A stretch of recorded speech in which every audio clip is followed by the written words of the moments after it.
Assalamualaikum warahmatullahi wabarakatuh. Perkenalkan, nama saya Agnes Manisa Agoja, jurusan Ilmu Ekonomi, Fakultas Ekonomi.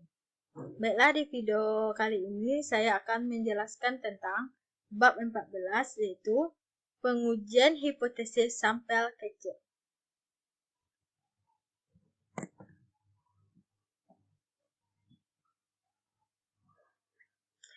Pertama, penguji hipotesis sampel kecil, definisinya, pengertian sampel kecil. Sampel kecil ialah sampel kecil yang jumlah sampelnya kurang dari 30. Maka, nilai standar deviasi atau S berfluktuasi relatif besar.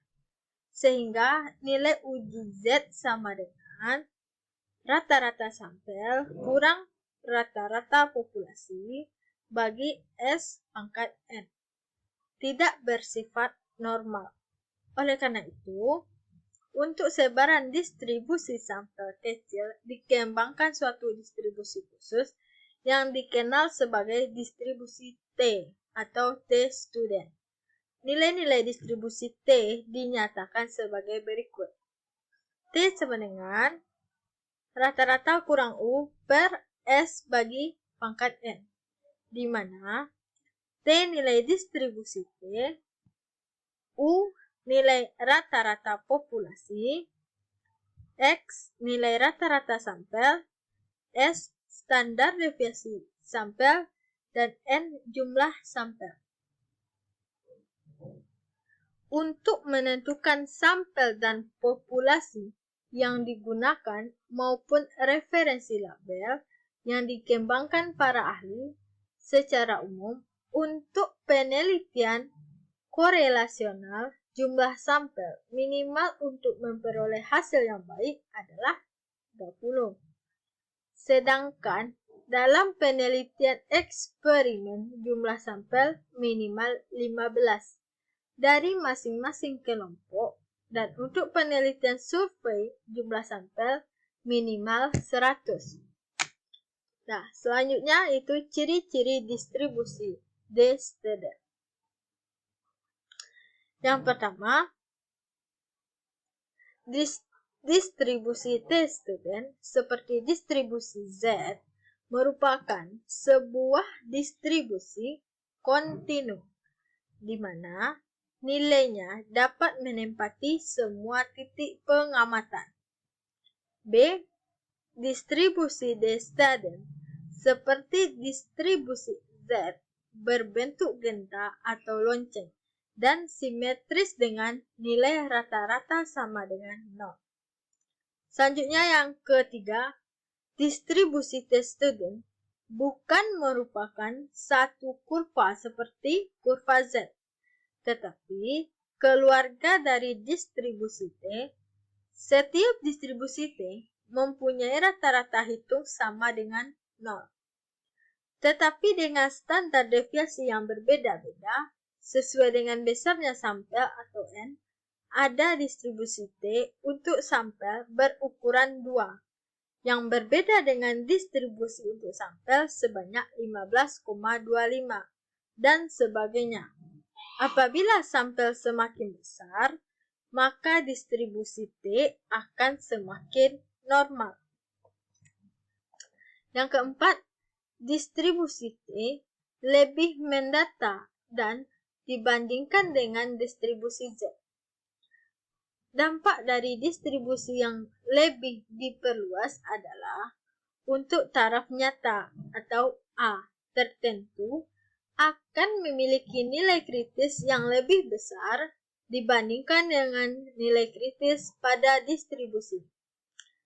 Untuk taraf nyata sebesar 5% dengan uji satu arah, maka nilai kritis pada distribusi Z adalah 0,5 dikurang 0,450. Probabilitas 0,450 memiliki nilai kritis 1,65. Sedang untuk mencari nilai kritis diperlukan dua hal, yaitu taraf nyata dan derajat bebas V. di mana V sama dengan N kurang 1. Bila digunakan taraf nyata 5%, uji searah dengan derajat bebas. Misalnya, 29, N 30, V sama dengan 30 kurang 1. Diperoleh nilai kritisnya 2,042. Selanjutnya ini adalah semakin banyak sampel mendekati normal. Distribusi T, V sama dengan N sama dengan 25. Distribusi T, V, N kurang 1 sama dengan 15. Distribusi T, V sama dengan N, 1 sama dengan 2. Ini adalah distribusi Z. Selanjutnya perbedaan antara skala Z dan skala. Dapat kita lihat ini adalah perbedaannya.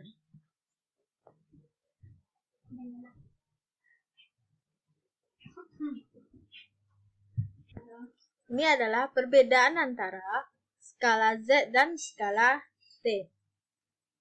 Daerah penolakan HO taraf nyata 5%.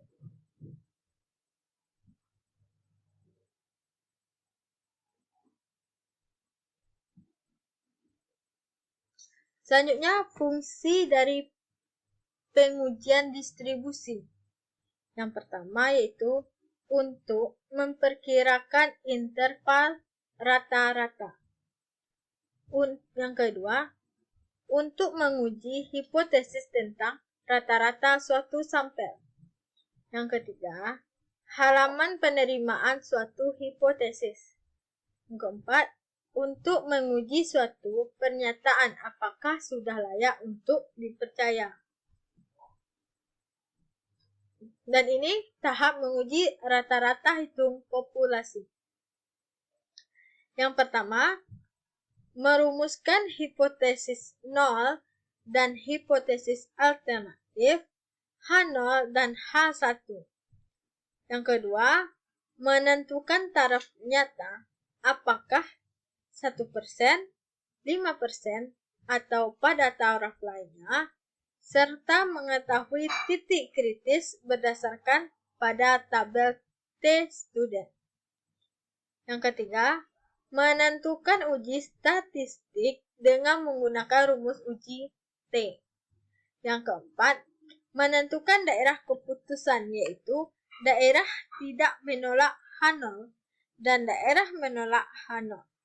Dan yang kelima, mengambil keputusan untuk menolak dan menerima dengan membandingkan nilai kritis taraf nyata dengan nilai uji T. Menguji selisih rata-rata hitung sampel.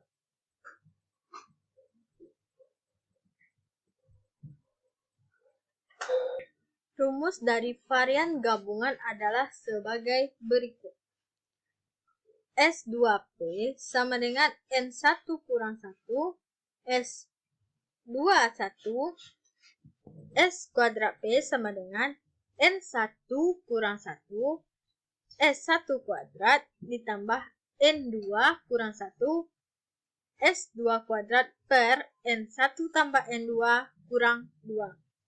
Dengan uji T menjadi X1 kurang X2 per akar S kuadrat P 1 per N1 tambah 1 per N2.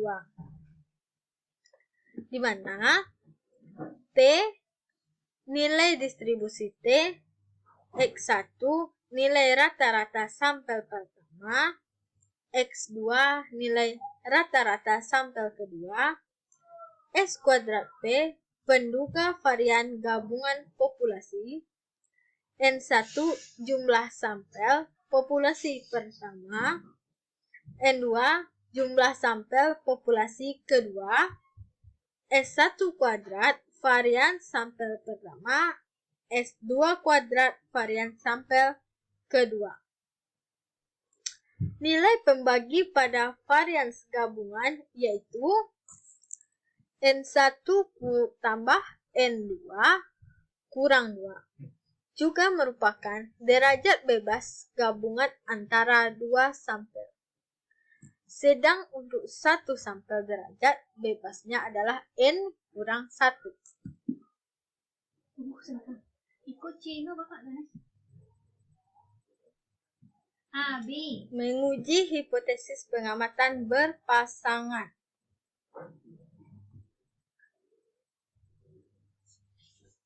Uji statistika untuk pengujian hipotesis data berpasangan dinyatakan sebagai berikut.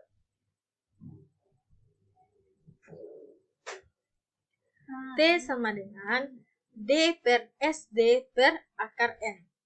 Dan standar deviasi SD dirumuskan sebagai berikut. SD sigma D kuadrat kurang sigma D kuadrat per N dibagi N kurang 1. Di mana T nilai distribusi T.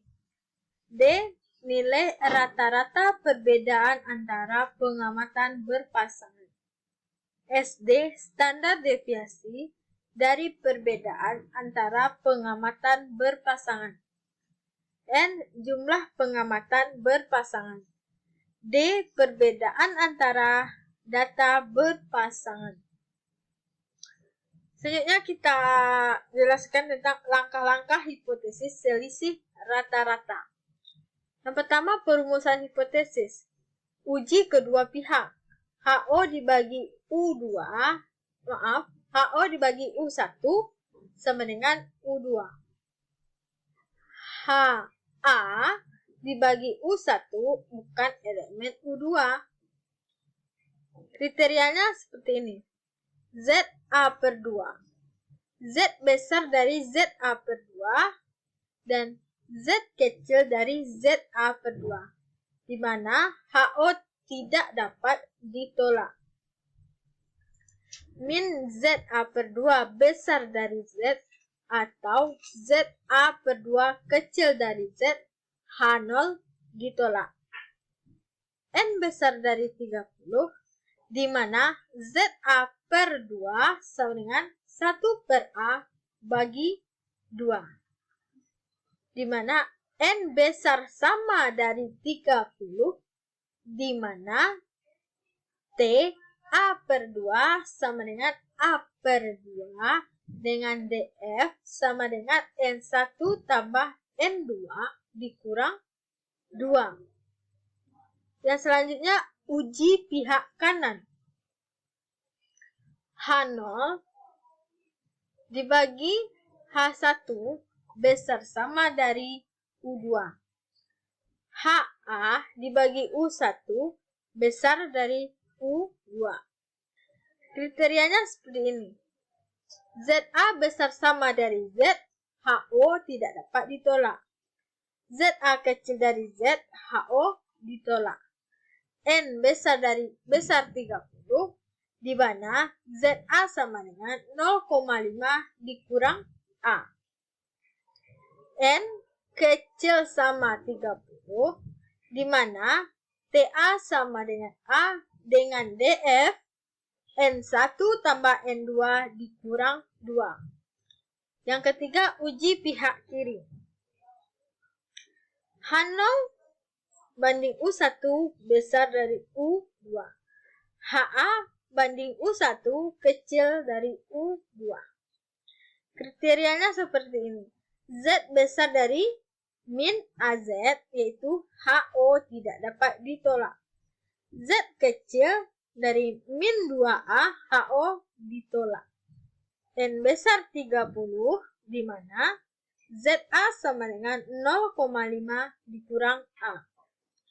N kecil sama dari 30, di mana TA dengan DF sama dengan N1 tambah N2 dikurang 2.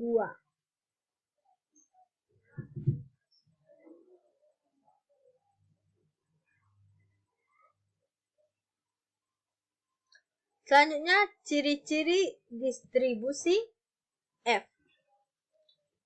Distribusi F lebih mirip dengan distribusi T, yaitu mempunyai keluarga distribusi F. Dapat kita lihat di sini. Pada gambar di atas terlihat bahwa distribusi dengan derajat bebas. Selanjutnya, ciri distribusi F. Yang pertama, distribusi F lebih mirip dengan distribusi T, yaitu mempunyai keluarga distribusi F.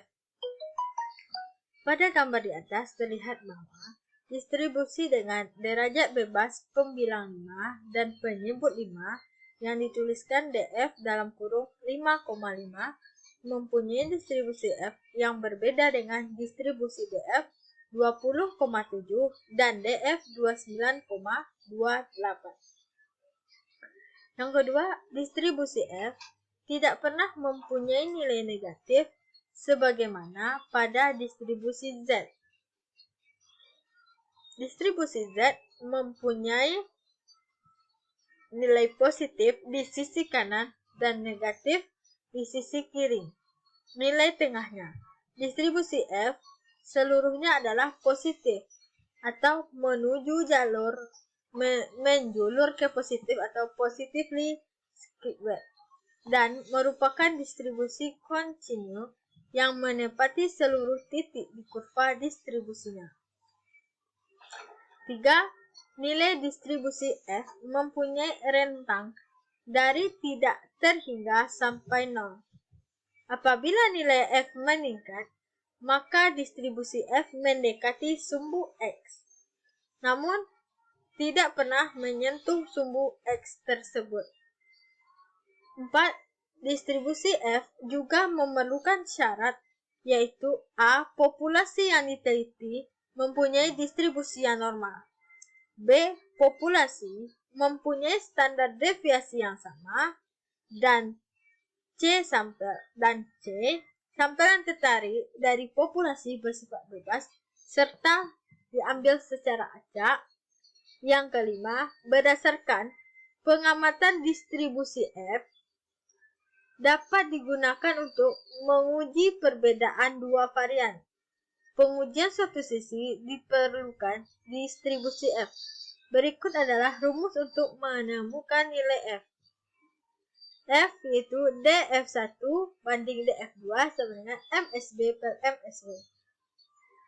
Distribusi F dikembangkan oleh R.A. Fisher awal tahun 1920-an. Nama distribusi F diberikan sebagai berikut. Distribusi F memiliki beberapa ciri, yaitu sebagai berikut. Yang pertama, bila derajat bebas pembilang dan penyebut lebih besar daripada 2, maka kurva dan distribusi F tersebut merupakan kurva yang bermodus tunggal dan condong kanan. Yang kedua, bila derajat bebas pembilang dan penyebut bertambah, distribusi F cenderung berbentuk normal. Yang ketiga, skala distribusi F mulai dari 0 sampai F tidak dapat layak negatif. Yang keempat, untuk probabilitas yang sama seperti 1% atau 1% di bawah kurva distribusi F, nilai kritis F untuk daerah yang lebih rendah atau sisi kiri adalah pembalikan dari nilai kritis F untuk daerah yang lebih tinggi atau sisi kanan. Distribusi F dapat digunakan antara lain untuk pengujian hipotesis mengenai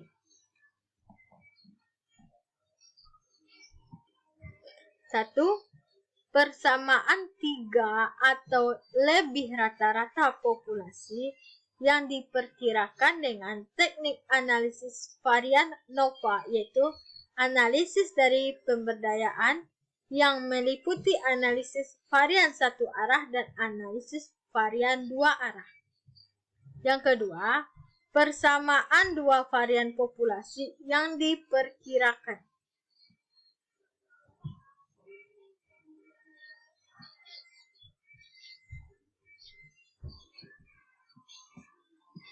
Baiklah, itulah materi yang dapat saya sampaikan. Sekian pada video kali ini. Kalau ada salah dan nyangga, saya mohon maaf. Saya akhiri. Assalamualaikum warahmatullahi wabarakatuh.